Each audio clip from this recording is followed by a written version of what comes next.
A continuación resolveremos el siguiente ejemplo referente a colisiones en dos dimensiones del tema cantidad de movimiento. El ejemplo dice lo siguiente: una bola de billar A se mueve con una velocidad inicial de 4 metros sobre segundo en dirección del eje X positivo y golpea una bola de billar B de igual masa inicialmente en reposo. Se observa que las dos bolas se mueven luego de la colisión a 45 grados con respecto al eje X positivo, la bola A sobre el eje X y la bola B debajo del eje X. ¿Cuál es la velocidad de las dos bolas luego de la colisión? Podemos observar que se ha ilustrado la situación física presentada en esta colisión. Vamos entonces a deducir los datos del presente ejercicio para poder resolverlo. Tenemos entonces que nos indican la velocidad inicial de la bola A, que es de 4,0 metros sobre segundo, y la bola B tiene entonces una velocidad inicial de 0,0 metros sobre segundo, ya que se encuentra inicialmente en reposo. Nos indican además el ángulo que forma cada vector velocidad, o también podemos decir cada vector de cantidad de movimiento, presentado en el siguiente esquema. Para cada una de las bolas queda como se ilustra en la misma dirección en que van las velocidades de dichas partículas. El ángulo entonces que forma la partícula luego de la colisión es de más 45 grados, ya que se encuentra sobre el eje X positivo, en tanto que la partícula B forma un ángulo con respecto al eje X de menos 45 grados, ya que está por debajo del eje X positivo. Nos solicitan determinar las velocidades finales tanto para la partícula A como para la partícula B. Vamos a considerar que no existe fuerza externa neta sobre el sistema de dos bolas. Se considera que la fuerza normal se va a equilibrar con la fuerza gravitacional o peso. Por ejemplo, cualquiera de estas esferas va a estar sobre una plataforma firme, y las fuerzas verticales, el peso que va dirigido hacia abajo, y la fuerza normal que se debe al contacto de la bola con la superficie sobre la que se encuentra. Estas dos fuerzas entonces se van a contrarrestar y se van a anular. Como no existe entonces una fuerza externa sobre este sistema de dos bolas, se puede aplicar la ecuación de conservación de la cantidad de movimiento para las componentes en X y Y. Debemos tener presente que podemos utilizar la ecuación de conservación de la cantidad de movimiento sin importar si la colisión es elástica o inelástica. La única condición que se debe cumplir es que no existan fuerzas externas para poder aplicar la ecuación de conservación de la cantidad de movimiento. Vamos entonces a resolver numéricamente el presente ejemplo. Escribimos entonces para las componentes en X de la cantidad de movimiento, y para las componentes en Y tenemos entonces, en estas ecuaciones vamos a empezar entonces a definir cada uno de esos términos. Tenemos que la cantidad de movimiento inicial en X de A, P sub AX inicial, va a ser entonces igual a la cantidad de movimiento total inicial de A, ya que esta bola de billar se encuentra sobre el eje X, por tanto no tiene componente en Y, y toda la cantidad de movimiento total va a corresponder entonces a la cantidad de movimiento total inicial sobre el eje X, es decir, P sub XY. Para el caso de la bola B, inicialmente esta se encuentra en reposo, por tanto su cantidad de movimiento inicial en X va a ser igual a 0, ya que su velocidad inicial V sub BI va a ser igual a 0. Para el caso de las componentes en Y, tenemos que inicialmente no hay movimiento vertical para ambas bolas de billar, por tanto las componentes verticales iniciales tanto para la bola A como para la bola B son iguales a 0. Luego tenemos que determinar las componentes para la cantidad de movimiento de la bola A y de la bola B luego de la colisión. Para determinar los componentes del vector cantidad de movimiento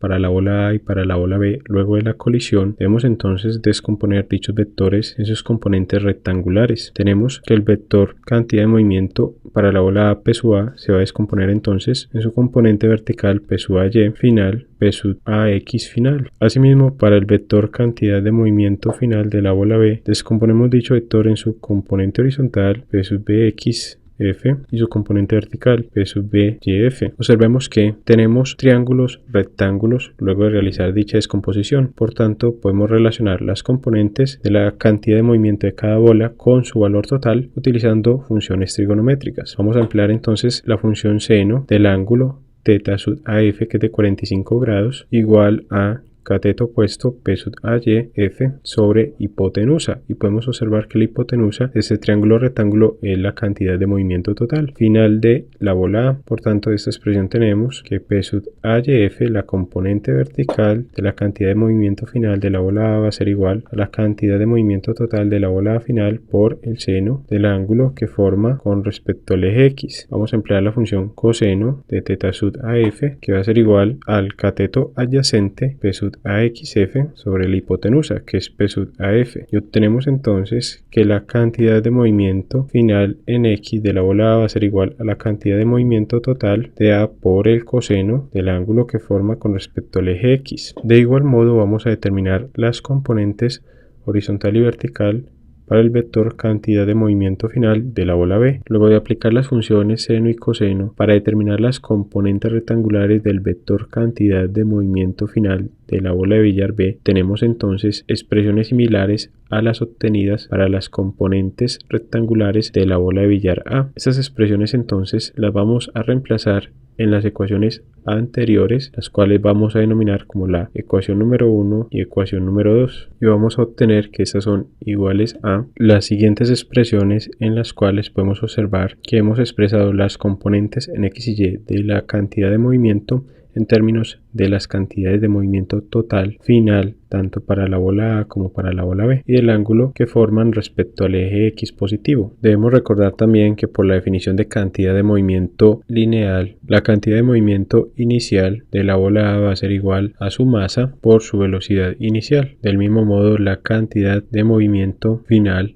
de la bola A va a ser igual a su masa por la velocidad final, y la cantidad de movimiento final de la bola B va a ser igual a su masa por su velocidad final. Si reemplazamos entonces estas expresiones en las ecuaciones obtenidas con anterioridad, tenemos entonces que estas quedan del modo siguiente: para la componente en X, m sub a v sub a y igual a la suma, y para las componentes en Y tenemos que estas dos ecuaciones entonces la vamos a denominar la primera como la ecuación número 3 y la segunda como la ecuación número 4. Con estas dos expresiones determinaremos los valores de las velocidades finales de las bolas de billar A y B, ya que tenemos entonces un sistema de dos ecuaciones, es decir, la 3 y la 4, y de dos incógnitas, que son v sub af y v sub bf. De estas ecuaciones entonces vamos a tomar la ecuación número 4 y de ella vamos a despejar la variable velocidad final de B. Tenemos entonces que la velocidad final de B a partir de la ecuación 4 va a ser igual a menos m sub a v sub af seno de θ sub af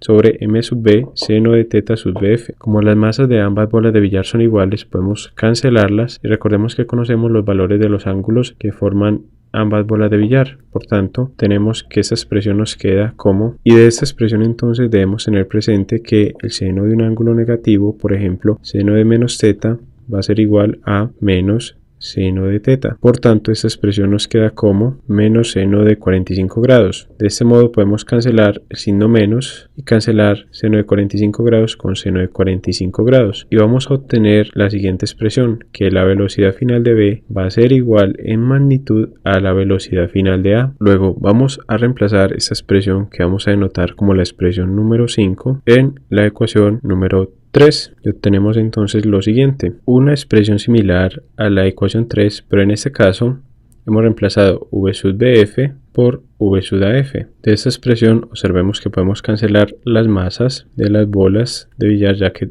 ambas son iguales, y vamos a sacar factor común velocidad final de A. Por tanto, tenemos que esta expresión va a ser igual a v sub af, que multiplica el coseno de θ sub af más el coseno de θ sub bf. Despejamos entonces de esta expresión la variable velocidad final de A y obtenemos que esta es igual a la velocidad inicial de la bola A sobre la suma del coseno de los ángulos de las bolas de billar A y B. Vamos a reemplazar valores en esta expresión y obtenemos entonces que la velocidad final de A va a ser igual a la velocidad inicial de A, que es de 4,0 metros sobre segundo, y esto sobre coseno de θ sub f, que es 45 grados, es decir, coseno de 45 grados, más coseno de θ sub bf, es decir, coseno de menos 45 grados. Y esto va a ser igual a 4,0 metros sobre segundo sobre, aquí aplicamos otra propiedad que es el coseno de un ángulo negativo va a ser igual al coseno de dicho ángulo pero positivo, es decir, coseno de menos z es igual a coseno de teta. Por tanto, esto nos queda como coseno de 45 y tenemos entonces que esta expresión nos queda como 4,0 metros sobre segundo sobre 2